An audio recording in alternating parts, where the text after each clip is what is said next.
Dylan outlined sort of, there's a role here, there are roles here for government, for employers, for the private sector.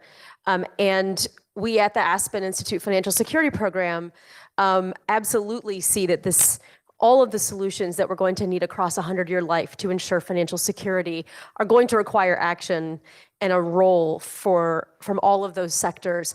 We are strong believers that the US government in particular has a real opportunity to play a role in ensuring that the United States actually has a financial inclusion strategy. We currently are one of the only developed nations on the planet that does not have such a strategy, despite having gaps that are quite large. We talked about yesterday the 57 million Americans who do not have access to a retirement savings account, right? We did not talk about the 8% of Americans who do not have a bank account. There's a suite of financial products, tools, and services that people need to manage their financial lives. And we see there's a real and growing opportunity for the US government to play a role in ensuring that we're bringing the best of our thinking and policy to the table. To that end, we have been working with our partners in the federal government for several years, with friends across the government, various agencies, et cetera, to support them as they move toward the ability to establish, sort of develop and execute a strategy that would close some of the gaps in our financial system. And so I am thrilled to introduce a conversation between my colleague Tim Shaw, whose face I think I just saw, yes?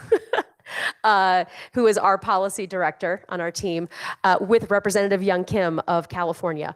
Recently, Representative Kim and her colleague, Representative Joyce Beatty of Ohio, a bipartisan duo, have relaunched a caucus in the House of Representatives called the Financial Literacy and Wealth Creation Caucus. And that is one of several efforts happening across the federal government in which we are beginning to see movement toward the opportunity to ensure that everybody in America has access to and can benefit from a full set of financial services that can benefit them throughout their lifetime. So I think with that, I will hand it to Tim and Representative Young Kim. Thank you, Congresswoman Kim, for joining us at the Century Summit. Folks have already had a long and exciting day of conversations with other leaders about the complexity facing folks in retirement and thinking about all the decisions they have to make and the structures built up around the longer lives that folks are living and the financial and how to achieve financial security. We're excited to have you here as an immigrant, a small business owner, a community leader, and former California Assemblywoman. And the fact that you recently co-founded the bipartisan Financial Literacy and Wealth Creation Caucus alongside Congresswoman Joyce Beatty, I think really centers us on the federal role in this conversation. So really delighted to have you here. Thank you for having me, Tim. So I want to kick off by talking a little bit about the caucus. Could you tell us a little bit about what inspired you to found the caucus, and especially adding wealth creation to the caucus's focus?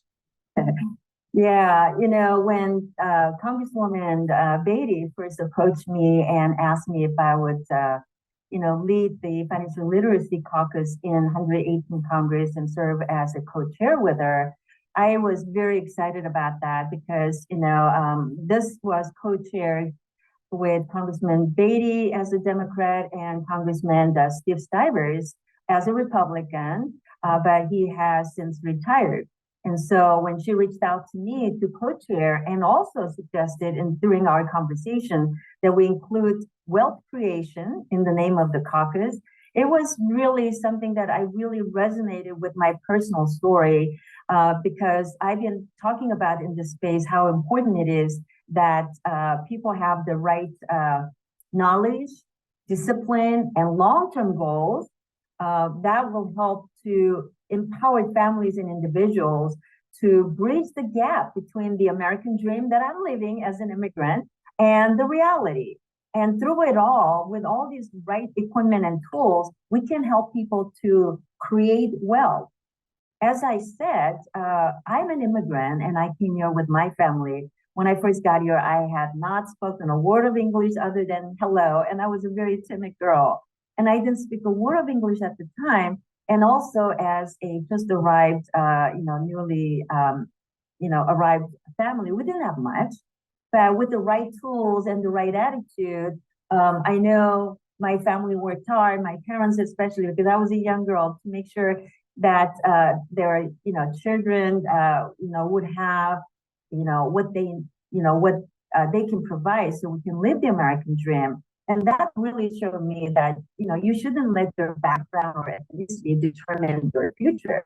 And so it just resonated with me personally. So I was very glad to be able to join her. And as you know, we expect everything to happen instantaneously, from the way we receive information to the way we think about success. The financial literacy 30, 40, 50 years ago is totally different than today, right?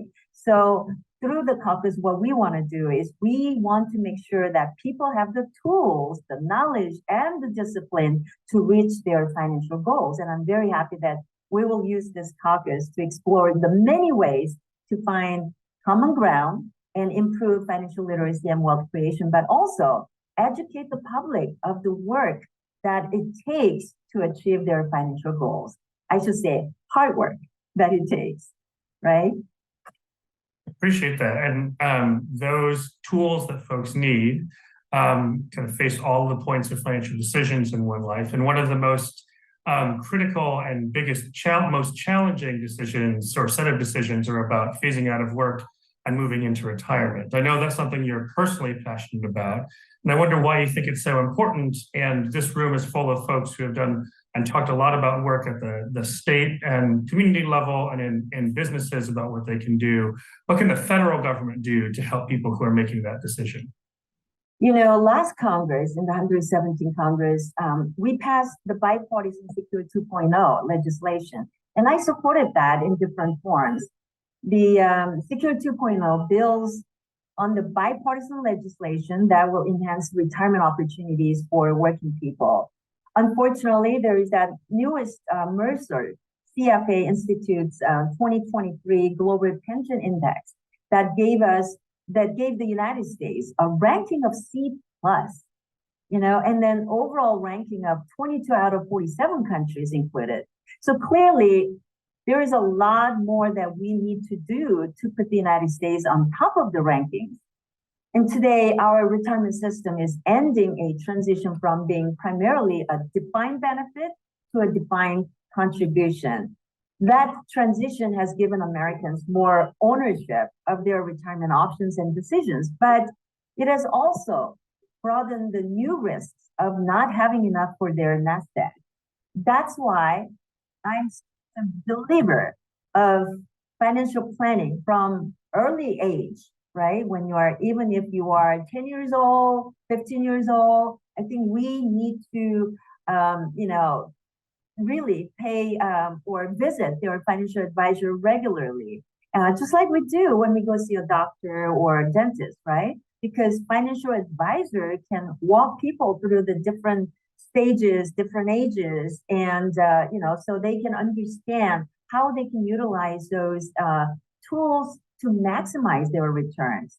And the best policy for the federal government is to facilitate access to financial planning so we can empower people with the tools available for savings for retirement, and when they have a goal in mind, they can achieve it.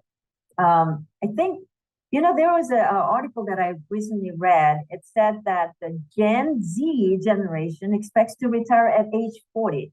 I mean, wouldn't it be nice for all of us if we can retire that early? So it is important to, set a goal, but we need to set the realistic expectations and goals. But financial advisors can help with that. Yeah, if only we could all actually retire at 40. That's a wonderful dream. In addition to the actual, having the thought as a person to go and have go to a financial advisor, having those conversations and do that planning, it is important that the tools available to you kind of facilitate that. And particularly in some of the bills you've introduced to make sure that veterans have access to information or resources in the top most common languages in America is part of that for you, right? you can have that personal drive that you are putting out there that is so important for folks.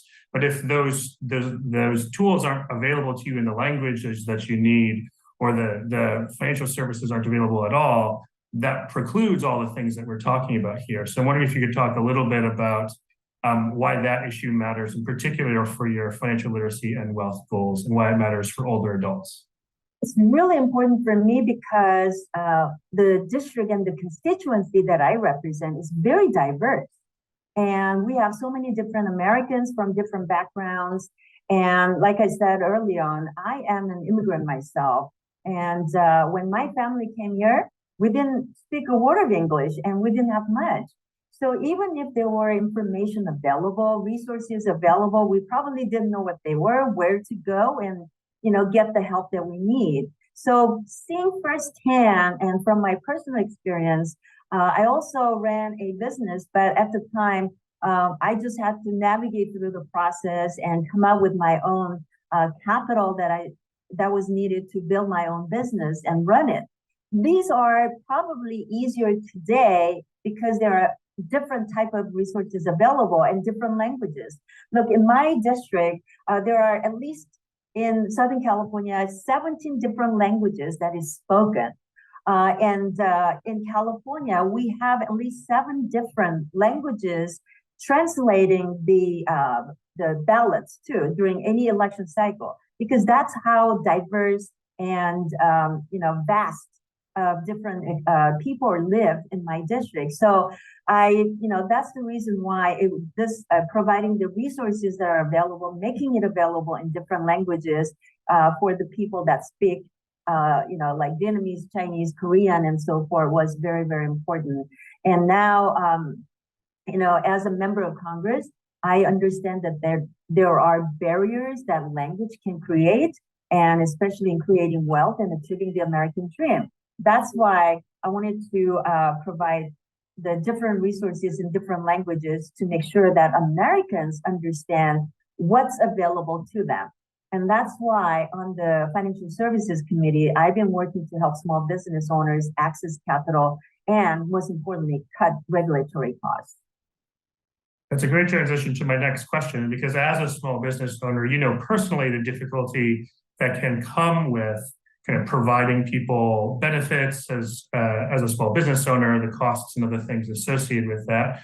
But we also know, in addition to financial literacy, people need those tools, and that retirement savings at the workplace is one of those important tools. One of the biggest challenges is making sure that small business owners are able to offer those plans. And I'm curious, as a small business owner yourself, what prevents small businesses from offering plans? And how can we help more of them provide those plans for workers in a way that helps people build a secure retirement?